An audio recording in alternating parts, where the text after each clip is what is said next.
Josh Allen's the best quarterback in the league. Josh Allen, the best quarterback in the league. Yeah. No, he's not. Just, I know everybody's hype right now, but come on now. Well, maybe it's me. Stephen A., what do you think? Nobody cares.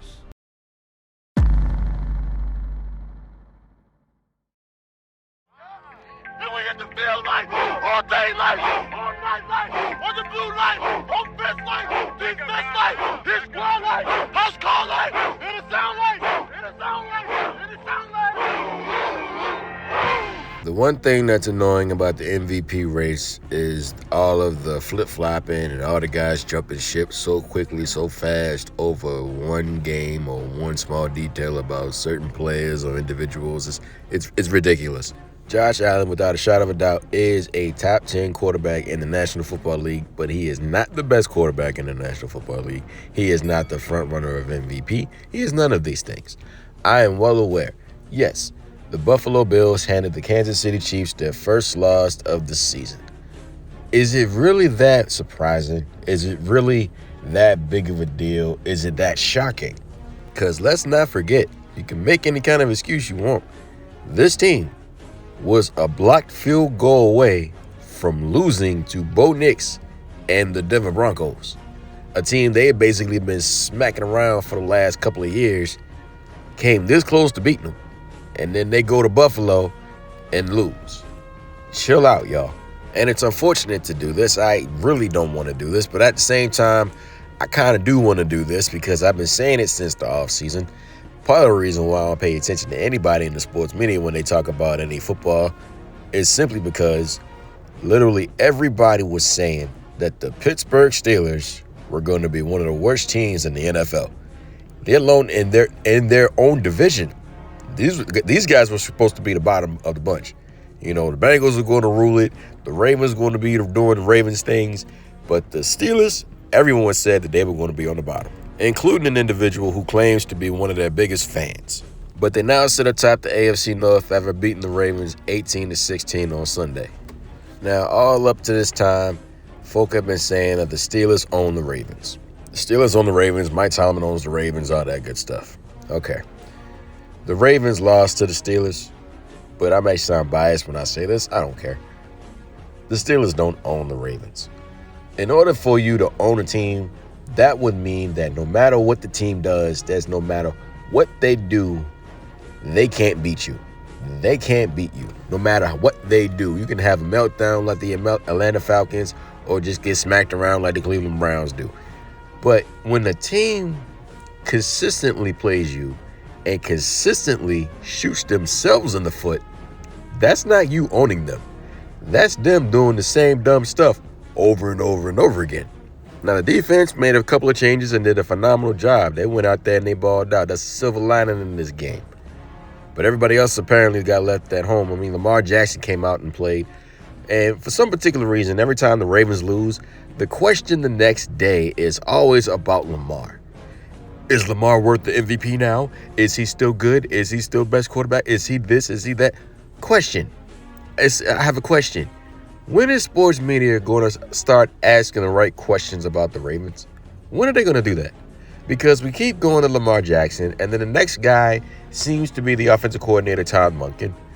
Now, in no way, shape, or form do I disagree with anything Rex Ryan said. You go out there, you get Derrick Henry, and you don't utilize him in the fourth quarter. You give him 13 carries in the game. I've said this before early in the season. If you got Derrick Henry, put him on the field. Put him on the field when it counts. Put him on the field often. So when he's on there, regardless of whether he gets the ball or not, you got to account for him. But I want to get to the point where everyone wants to blame those two guys, Lamar Jackson and Todd Monken, instead of blaming the real person that's been responsible for this crap, and that's John Harbaugh. The Ravens have had the same problem since he's been the head coach. When a game comes up and they should ball out, they should destroy, they should run it down their throats, they don't because stupid decisions are made. And then when asked in the press conference, he's sitting there with this dumbfounded look on his face and can't figure out why it didn't happen. I don't work for the Ravens. I'm not there, but something don't smell right over there. It really does not. and it's got his name written all over it. Because correct me if I'm wrong, but when you're facing coaches like Mike Tomlin or Andy Reid, the goal should not be to survive. The goal needs to be no mercy! If you have the tools to do it, that needs to be the mentality. You can't get into a game and completely over worry about strategy. I mean, this is an embarrassment, a straight embarrassment. The Ravens got punked by the Steelers. 3 turnovers, 2 missed field goals, and 12 penalties. Oh, come on! Yes, this is Ravens and Steelers football, but you still got football to be played. You still got to be smart about it. You don't always got to worry about it. So see, this is why I've always thought that Mike Tomlin was a head over heels better head coach than John Harbaugh. That's right. I said it. When Mike Tomlin has his boys acting up or doing something selfish, he got no problem pulling them off to the side and telling them right then and there. Why you fighting that clock running? Hey, look, man. Sometimes we gotta put that personal pride aside. The 2-minute drill, that clock's running. The play clock's running. Look at me. You understand what I'm talking about? It's the team. All right? Let's go. Only time I see Harbaugh doing anything is when he's standing on the sidelines looking confused or making a bad decision to challenge a play. Like, seriously, it's ridiculous. Are you really going to sit there and tell me that Mike Tomlin, if he had Lamar Jackson and Derrick Henry, wouldn't be one of the scariest teams in the NFL? Are you seriously going to sit there and tell me that? He will utilize him the way it needs to be done. I said it before. I'll say it again. If the Ravens don't win it all this year, Machado needs to let Harbaugh go. Because this is getting ridiculous and it's getting repetitive. And what's the point of having all of this firepower and talent on your team if all you're going to do is get punked out when the time comes to show out and be who you need to be?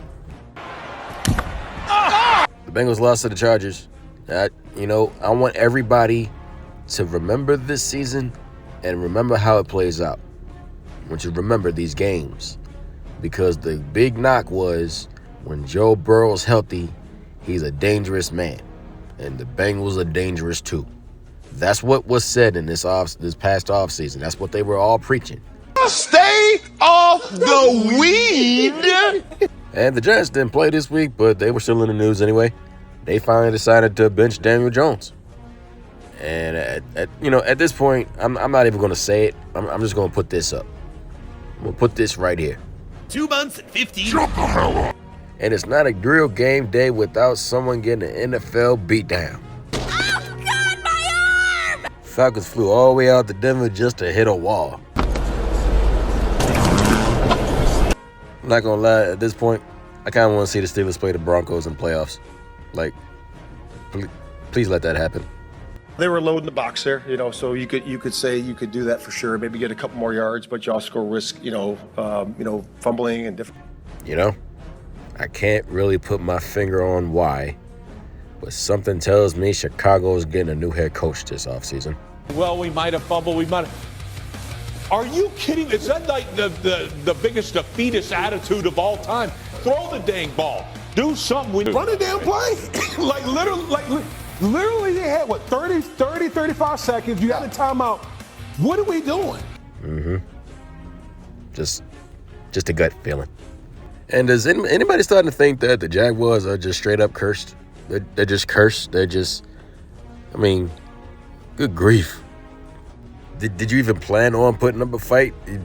They just laid there and took it. What the hell is even that? Okay, this offseason, get new personnel, get new coaches, and take your uniforms back to the ones you wore in the 90s. Will that fix everything? I don't know, but it'll make your uniforms look fly as hell. Make Jaguar fans smile again.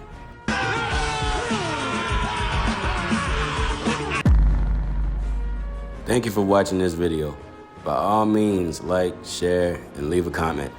And if you want to see more content, go ahead and push the subscribe and notification button for videos already up and for the ones to come.